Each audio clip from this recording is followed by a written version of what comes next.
नमस्कार, हरियाणा चौपाल में आपका स्वागत है और मैं हूं आपके साथ लोकेश जगबानी। दिल्ली में किसानों का आंदोलन लगातार जारी है और इस बीच किसानों और सरकार के बीच में आज बैठक भी हुई है। तो साथ ही कोरोना की वैक्सीन को मंजूरी मिलने पर भी देश में खुशी की लहर है। इन दोनों मसलों पर हरियाणा विधानसभा अध्यक्ष ज्ञानचंद गुप्ता ने प्रतिक्रिया दी।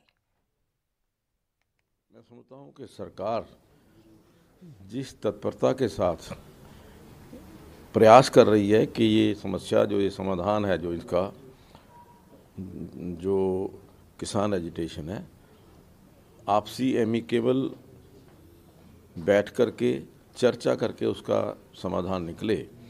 और मुझे पूरी आशा है कि किसी भी समस्या का समाधान जो है वो टेबल पर ही होगा, बैठ करके ही होगा। तो उसके लिए हमारी सरकार प्रयासरत है। मुझे लगता है कि जल्दी ही इसके बारे में कोई ना कोई निर्णय हो जाएगा। देखिए, ऐसा है कि मुझे लगता है कि आज पूरे देश में अपोजिशन जो है पूरी तरह से धाराशायी हो चुकी है। उनके पास कोई मुद्दा नहीं है। जिस तरीके से नरेंद्र मोदी जी ने पूरे देश को एक विकास की नई दिशा दी है, उसके सामने उनके पास कोई मुद्दा नहीं है। इस प्रकार के मुद्दे उठा करके मैं समझता हूँ कि उनको दे शुड कॉन्ग्रेचुलेट जो उन डॉक्टर्स को, उन साइंटिस्ट्स को जिन्होंने वैक्सीन का यहाँ पर निकाला है वैक्सीन को, और सबसे पहले भारत के अंदर उसका प्रयोग हो रहा है। भारत के अंदर सफलतापूर्वक तरीके से वो कामयाब हो, ऐसी शुभ कामना करने के बजाय उस पर सवाल खड़े करना मैं समझ। नेता प्रतिपक्ष और पूर्व मुख्यमंत्री भूपेंद्र सिंह हुड्डा ने कहा कि 3 कृषि कानूनों के खिलाफ किसान आंदोलन कर रहे हैं।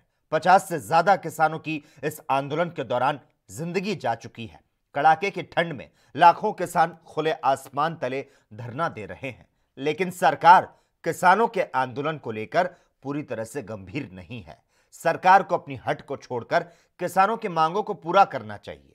भूपेंद्र सिंह हुड्डा ने हरियाणा सरकार पर भी सवाल उठाते हुए कहा कि नगर निकाय चुनाव में भारतीय जनता पार्टी को अपनी औकात का पता चल गया। कांग्रेस पार्टी विधानसभा में अविश्वास प्रस्ताव लेकर आएगी, जिसमें पता चल जाएगा कि कौन किसानों के साथ खड़ा है और कौन किसानों के विरोध में है। तो साथ ही उन्होंने झज्जर जिले के सलाहबाद में शहीद हुए सेना के जवान रविंद्र को श्रद्धांजलि देते हुए कहा कि जननी जन्मभूमि की सेवा करने वाले को स्वर्ग की प्राप्ति होती है। हुड्डा ने कहा कि हमारे देश के वैज्ञानिकों ने कड़ी मेहनत करके कोरोना वैक्सीन तैयार की। वे उन सभी वैज्ञानिकों को सलाम करते हैं। उन्होंने कहा कि इसको वैक्सीन से देश के लोगों को फायदा मिलेगा।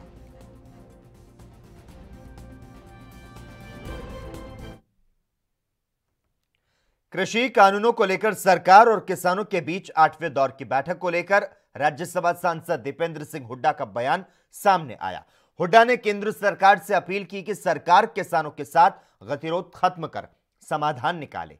तो साथ ही हुड्डा ने कहा कि पिछले 1.5 महीने से किसान सर्दी बारिश में बॉर्डर पर बैठे हैं और करीब 50 से ज्यादा किसानों की मौत हो चुकी है। इसीलिए सरकार को इंसानियत के नाते किसानों की बात को मान लेना चाहिए।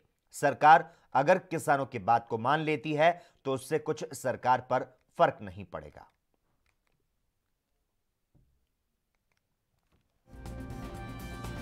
आज सरकार की तरफ देश देख रहा है। सरकार इस बैठक में समाधान दे, निष्कर्ष निकाले और किसानों की मांगों को मानते हुए, स्वीकार करते हुए ये जो गतिरोध चल रहा है इसको समाप्त करने का रास्ता दे। जिस प्रकार से 1.5 महीने से लाखों की तादाद में किसान देश की राजधानी के बॉर्डर्स पे डटे हुए हैं, सर्दी में, धुंध में, बारिश में 50 से ज़्यादा किसानों ने यहाँ पे अपनी जान कुर्बान कर दी ठंड में। आज मैं सरकार से आग्रह करता हूँ कि किसानियत के नहीं तो कम से कम इंसानियत को देखते हो। ये सरकार की ही तो प्रजा है, ये देश की प्रजा है। अपनी प्रजा की बात मानने से कोई। वहीं हरियाणा विधानसभा अध्यक्ष ज्ञानचंद गुप्ता ने विभिन्न मुद्दों पर बात रखते हुए क्या कुछ कहा, आपको सुनाते हैं। तौर पर देखिए 7A का मुद्दा एक पंचकुला जिला के लोगों के लिए एक अहम मुद्दा है। जो छोटे छोटे प्लॉट होल्डर्स हैं या जिन्होंने मकानों की छोटी छोटी रजिस्ट्रियाँ करानी हैं, छोटे छोटे प्लॉट्स की रजिस्ट्रियाँ करानी हैं, उनको भी इसके कारण कुछ तकलीफ आई है। लेकिन सरकार का मकसद इसको नहीं, केवल जो अनऑथराइज्ड कॉलोनीज डेवलप हो रही हैं उन अनऑथराइज्ड कॉलोनीज ना डेवलप हों, रेगुलर वे से जो सरकार की चार्जेस हैं वो भर करके वो डेवलप हों, ताकि हैफजर्ड ग्रोथ जो हो रही है उसको रोका जा सके। 7X का मकसद यही है केवल कि पंचकूला जो एक डेवलपिंग सिटी है, प्लैंड सिटी है, उसके अंदर प्लैंड ग्रोथ हो, उसी को लेकर के ये 7A का जो धारा यहाँ पर लगाई गई है। इसको आगे कोई विचार है सर कि हाँ देखिए, लोगों को वैसे भी दिक्कत हो रही है। मैंने आदरणीय मुख्यमंत्री जी से बात की है कि हम छोटे छोटे जो प्लॉट होल्डर्स हैं या जो अपनी जिनकी व्यक्तिगत गांवों के अंदर प्रॉपर्टी है उनको कोई बेचने के अंदर दिक्कत ना आए, तो इसको दूर करने के लिए जल्दी ही सरकार निर्णय करेगी। देखिए, मैं सबसे पहले तो पंचकूला की जो जनता है, पंचकूला के सूझवान लोग हैं, उनका बहुत बहुत धन्यवाद करता हूं, आभार व्यक्त करता हूं कि उन्होंने 1 साल के अंदर दूसरी बार पंचकूला को जो एक बहुमत से जिता करके भेजा है। पंचकूला के अंदर भारतीय जनता पार्टी की जीत जो है 1 साल में दूसरी बार, ये दूसरा टेस्ट था जिसमें हम सफल हुए हैं। और मैं समझता हूं कि जो हमारे 11 पार्षद चुन करके हैं, 9 बीजेपी के हैं, 2 जजपा के हैं और मेयर हमारे कुलभूषण गोयल चुन करके आए हैं, ये पंचकूला के विकास के लिए सभी जो विपक्ष के साथी भी हैं उनको लेकर के पंचकूला का विकास अच्छे ढंग से हो, हमारा एक ही टारगेट है, एक ही मकसद है। उसके अंदर सब लोग साथ लगेंगे तो बहुत अच्छा होगा। दूसरा, कल मैं समझता हूँ कि कल शाम 3:30 बजे जो नए चुने गए मेयर और पार्षदों को ओथ जो दिलाई जाएगी वो PWD रेस्ट हाउस जो सेक्टर 1 के अंदर है पंचकूला में, वहाँ पर उनकी ओथ होगी और उसके पश्चात जो आगे की प्रक्रिया है, चाहे वो सीनियर डिप्टी मेयर, वो बैठ करके चर्चा करेंगे और उसके पश्चात उनके बारे में निर्णय करेंगे। देखिए, चर्चा की बात है, ये निर्णय हाईकमांड लेगी, उसके बारे में मेरा कहना कुछ भी संभव नहीं। बल्लभगढ़ में चल रहे विकास कार्यों की समीक्षा करने पहुंचे कैबिनेट मंत्री मूलचंद शर्मा ने अधिकारियों के सामने तल्ख तेवर दिखाते हुए कहा कि धीमी पड़ी विकास कार्यों की रफ्तार में तेजी लाएं और जो ठेकेदार काम नहीं कर रहे उन्हें ब्लैकलिस्ट करते हुए नए टेंडर छोड़े जाएं। कैबिनेट मंत्री मूलचंद शर्मा ने आज नगर निगम, PWD, फॉरेस्ट, बिजली विभाग के अधिकारियों को विकास कार्यों की धीमी गति को तेज करने को कहा। बैठक में फरीदाबाद और बल्लभगढ़ के बीच कनेक्टिविटी बेहतर करने के लिए सेक्टर 10 से सेक्टर 3 तिगांव रोड तक डबल रोड बनाने का फैसला लिया है। सर, बल्लभगढ़ पहुंचे हैं समीक्षा बैठक करने के लिए, अधिकारियों के बीच क्या मुद्दे रहे हैं?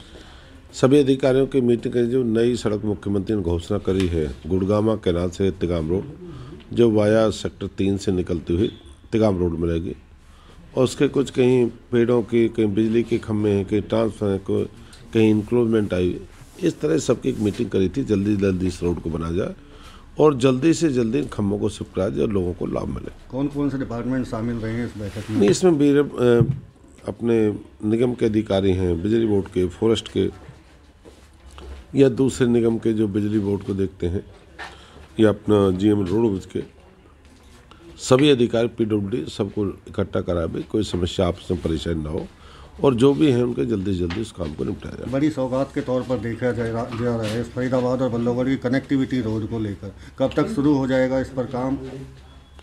सबसे बड़ी खुशी की बात यह कि हम पे मोहना रोड, तिगाम रोड हमने डबल करे, गुड़गामा कैनाल हमने रोड करा, पर सबसे बड़ी समस्या ये थी जो रोड बनेगा ये शहर के लिए जो आवागमन बनेगा, बाजार से जो बल्लभगढ़ बाजार से जो जुड़ेगा सी गेट से, वो डबल रोड जो होगा 60 फुट का जो रोड होगा उस पार होगा, जिसमें आने जाने लोगों को लाभ मिलेगा, जाम मुक्त रहेगा और समय नहीं लगेगा और जो भी छोटी मोटी समस्या खत्म होगी, इससे शहर के लोगों को सबसे बड़ा लाभ मिलेगा। अधिकारियों के बीच में कुछ तल्ख तेवर भी देखने को मिले हैं आपके, क्या वजह रही? काम धीमी गति से चल रहे हैं, ये वजह या कोई और?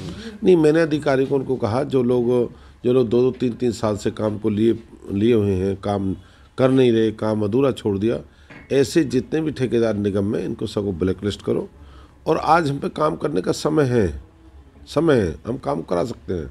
तो ऐसे लोगों के खिलाफ कार्रवाई करें और जल्दी जल्दी ब्लैक लिस्ट करें और टेंडर को दूसरे ओपन करें।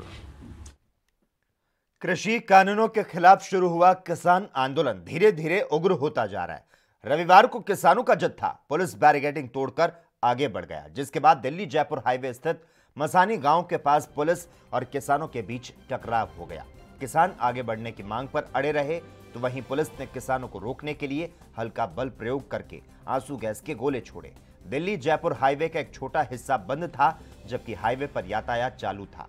लेकिन जब किसान जयसिंहपुर खेड़ा बॉर्डर से आगे बढ़कर मसानी गांव के पास पहुंचे तो हाईवे पर लंबा जाम लग गया। आपको बता दें, 13 दिसंबर से दिल्ली जयपुर हाईवे स्थित हरियाणा राजस्थान बॉर्डर पर किसान आंदोलन कर रहे हैं। 2 दिन पहले श्री गंगानगर के किसानों के जत्थे ने पुलिस की बैरिकेडिंग को तोड़ दिया था और किसान ट्रैक्टर लेकर संगवाड़ी गांव के पास पहुंच गए थे, जहां किसानों ने धरना प्रदर्शन शुरू कर दिया था।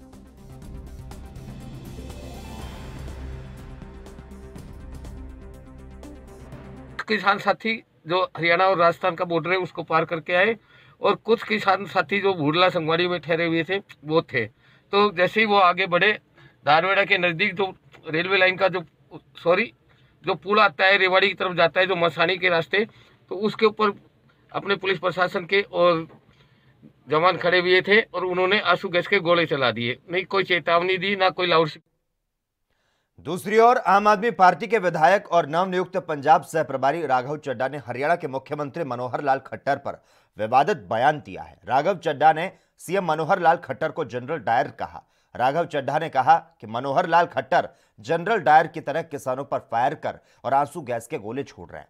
पंजाब सह प्रभारी राघव चड्ढा ने सीएम मनोहर लाल खट्टर पर विवादित टिप्पणी करते हुए पूछा कि क्या आंदोलन कर रहे किसान देश के दुश्मन हैं। उन्होंने कहा कि ये किसान चीन और पाकिस्तान की आर्मी नहीं, जो सरकार इन लोगों के साथ इस तरह का रवैया अपना रही है। राघव चड्ढा ने कहा कि मनोहर लाल खट्टर सरकार का रवैया किसानों के प्रति बेहद ही दुर्भाग्यपूर्ण है। आपको बता दें, राघव चड्ढा को आम आदमी पार्टी की तरफ से पंजाब सह प्रभारी बनाया गया है। देश के किसान के साथ दुश्मन जैसा बर्ताव कर रही हैं। कल हरियाणा के ऐसे डरावने वीडियोस देखने को मिले जिसमें हरियाणा की पुलिस और हरियाणा की फोर्सेस देश के किसान पर आंसू गैस के गोले छोड़ रही हैं, ओपन फायरिंग कर रही हैं। पहले तो मुझे लगा कि यह दृश्य कहीं भारत पाकिस्तान बॉर्डर का ना हो, जहां पे फिर एक प्रकार से फायरिंग शुरू हो गई है। लेकिन जब थोड़ा मैंने तहकीकात किया, तफ्तीश करी, तो पता लगा ये तो हरियाणा का वीडियो है और हरियाणा की पुलिस और फौज, हरियाणा की फोर्सेस देश के किसान पे हमला कर रही हैं। मुझे वास्तव में 13 अप्रैल 1919 के बारे में जो हम बचपन में पढ़ा करते थे, हिस्ट्री की किताबों में पढ़ा करते थे कि जलियांवाला बाग मैसेकर हुआ, जिसमें जनरल डायर ने हमारे देश के कितने मासूम लोगों की जानें ली, उन पे ओपन फायरिंग करके। मुझे तो कुछ उसी प्रकार के दृश्य समझ में आए, नजर से आए कि एमएल खट्टर साहब हरियाणा के मुख्यमंत्री जनरल डायर की तरह देश के किसान पे गोलियां बरसा रहे हैं, बारूद बरसा रहे हैं, आंसू गैस छोड़ रहे हैं। देश का किसान क्या हमारा दुश्मन है? देश का किसान क्या पाकिस्तानी फौज है, चीन की फौज है, जिस पर आप इस प्रकार के हमले कर रहे हो हमारे देश के निहत्थे किसान पर? बहुत ही शर्मनाक है। और वास्तव में अगर खट्टर साहब की किसी से तुलना होनी चाहिए तो वो जनरल डायर से तुलना होनी चाहिए। हरियाणा चौपाल में खबरों का सिलसिला लगातार जारी रहेगा। हम यहां पर रुकते हैं एक छोटे से ब्रेक के लिए।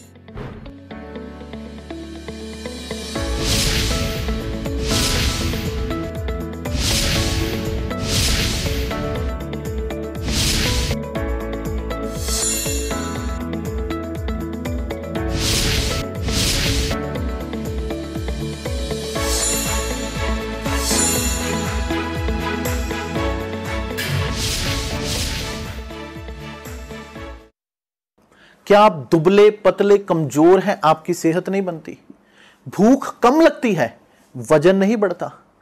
दरअसल मेन बात खाना पीना खाना नहीं है, मेन बात है खाया पिया लगना। और अगर खाया पिया लगेगा ही नहीं तो सेहत बनेगी कैसे? इसलिए हमारी संस्था सन्यासी आयुर्वेदा ने एक ऐसी दवा बनाई है जो कि आपके पाचन तंत्र को, आपके लीवर सिस्टम को ठीक करने का काम करती है, ताकि आप जो भी खाएं उसका पूरे का पूरा निचोड़ आपके शरीर को लगे, आपकी भूख बढ़े, खाया पिया सही से लगे, नया खून बने, हड्डियों में जान आए, वजन बढ़े, ताकत बढ़े, चेहरे पर नूर आए और आप मोटे तगड़े खूबसूरत पर्सनैलिटी के मालिक बन जाएं। यह दवा पूरी तरह से आयुर्वेदिक होती है। इसका शरीर पर कोई भी साइड इफेक्ट, कोई भी नुकसान या दुष्प्रभाव नहीं होता। लड़के लड़कियां दोनों इसका इस्तेमाल कर सकते हैं और पहले 15 दिन के अंदर ही आपको इसका असर महसूस हो जाएगा। सिर्फ 650 रुपए की पूरे 1 महीने की दवा होती है और आप इसे घर बैठे 01145454545 पर फोन करके दवा मंगवा सकते हैं। सुन, कहाँ जा रहा है? मार्केट जा रहा हूँ, बाहर सब खुला हुआ है। मास्क कहाँ है तेरा? मास्क इधर। लॉकडाउन खत्म हुआ है, कोरोना से लड़ाई खत्म नहीं हुई है। जब भी घर से बाहर निकलो तो मास्क पहन के निकलो। बार बार साबुन से हाथ धोते रहो या अल्कोहल के सैनिटाइजर से। जब भी किसी से बात करो, मार्केट में जाओ, कहीं भी जाओ, कम से कम 2 गज की दूरी रखो। खांसी हो, बुखार हो या सांस लेने में तकलीफ हो, तुरंत कोविड हेल्पलाइन नंबर 1075 या 8558893911 पर तुरंत कॉल करो। मास्क ना हो तो? मास्क ना हो तो गमछा लपेट लो। गमछा? हाँ, शाबाश, अब जाओ। आप भी समझदारी दिखाइए, कोरोना को हराइए।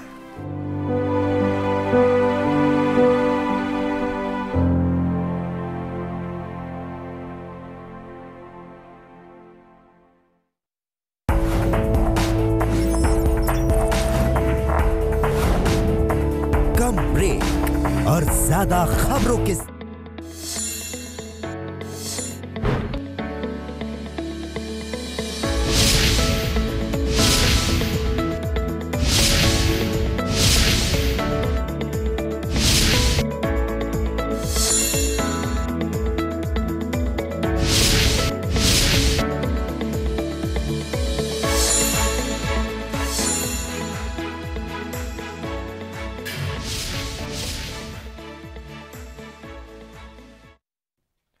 ब्रेक के बाद हरियाणा चौपाल में एक बार फिर से आपका स्वागत है।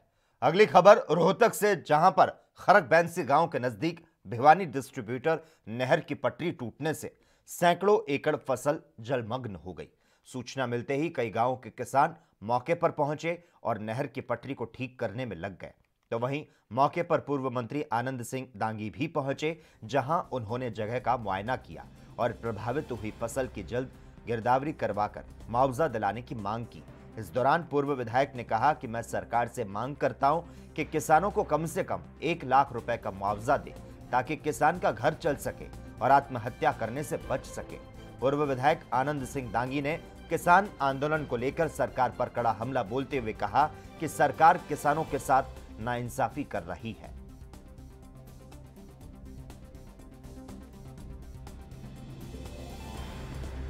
मेरी नहीं, मैं किसान और मेरे भाई सारे किसान खड़े हैं यहाँ पर। सैकड़ों किसान यहाँ पर सुबह 5 बजे 4:30 बजे नहर टूटी है। यहाँ डिपार्टमेंट का कोई आदमी नहीं है। लोगों ने आकर के शुरू करा बंदा लगाना, वो भी सारा कट करके, ये पेड़ भी पड़ा, ये सारा पानी ने घेर रखा है। उसके बाद 7 बजे मैं यहाँ पर आ लिया। मैंने एक्शन को टेलीफोन करा, आ रहे हैं जी 20 मिनट मारे। 9 बजे आए हैं, 20 मिनट की कह करके 9 बजे आए हैं। फिर कह गए हमारे 10 हाईवा मिट्टी लेकर गए, 1 हाईवा खड़ा है, वो भी अब 10 बजे के करीब यहाँ पर आके खड़ा है। इतनी लापरवाही, किस बात की तनख्वाह लेते हैं, किस बात के लाखों रुपए डकारते हैं। यह जो जिम्मेवारी है भाई, ठीक ढंग से नहर चले, वक्त पर सारा पानी जो सिस्टम है उसके हिसाब से सारा, कोई सिस्टम नहीं। मेरे ख्याल तो मैं ये कह सकता हूँ सरकार का ही कोई सिस्टम नहीं है, सरकार का ही कोई सिस्टम, उनको ज्ञान ही नहीं है किसी प्रकार का।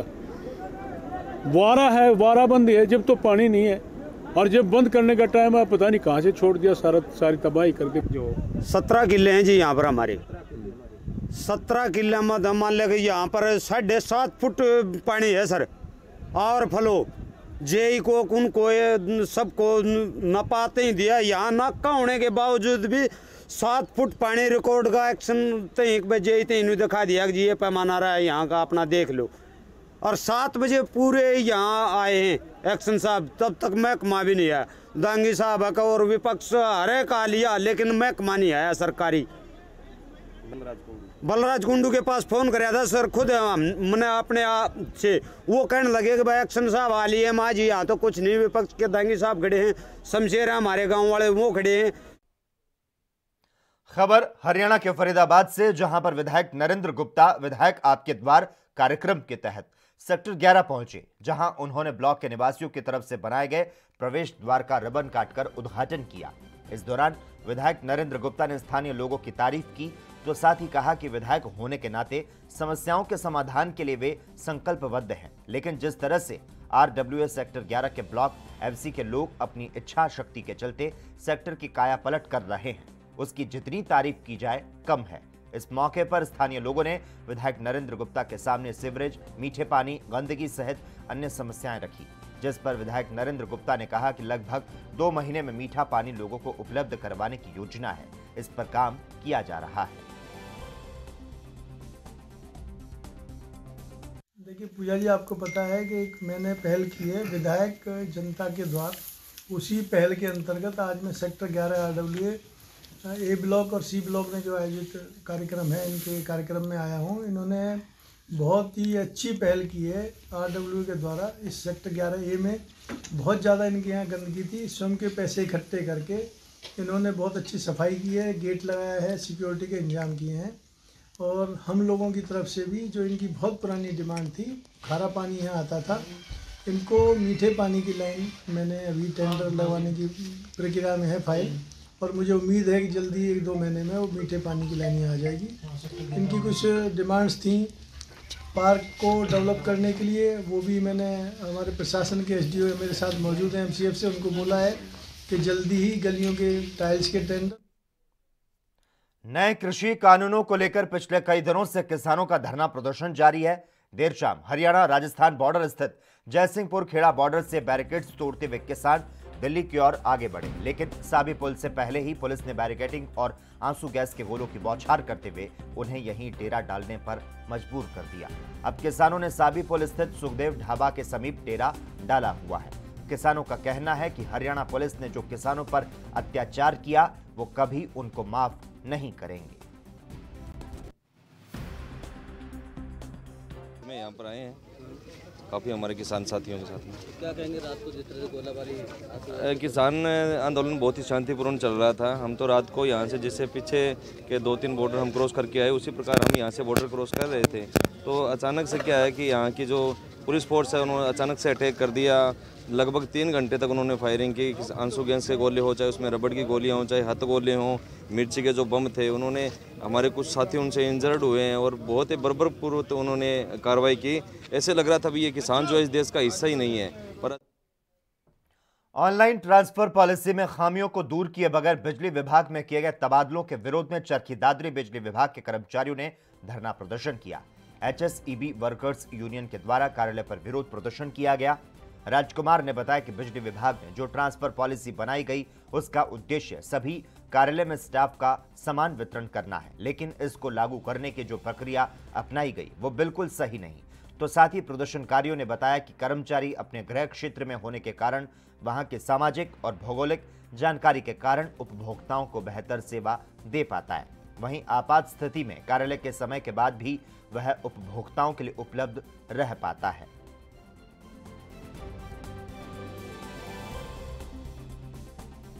HSEB worker union unit Charkhi Dadri इस ट्रांसफर पॉलिसी का पुरजोर विरोध करती है और इसको किसी भी सूरत में पारित नहीं होने दिया जाएगा।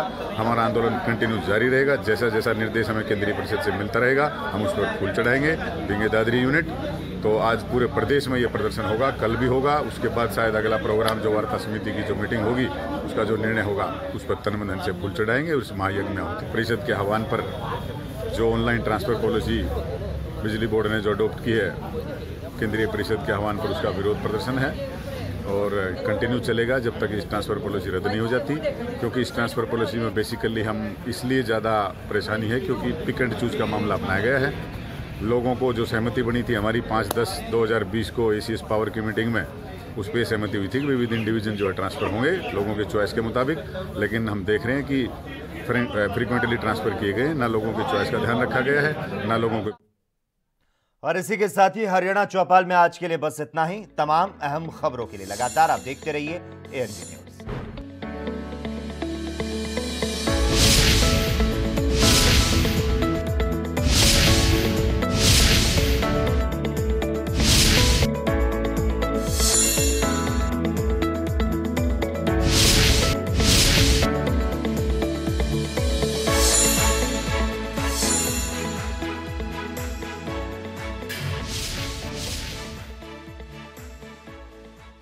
लखनऊ से लेकर चंडीगढ़ तक, मुंबई से लेकर रायपुर तक, क्या है राजनीति की हलचल, क्या है समाज का मिजाज।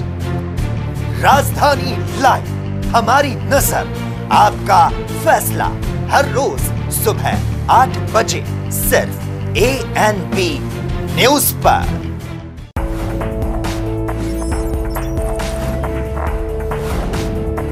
कम ब्रेक और ज्यादा खबरों के साथ देखिए ANP news in channel number पर।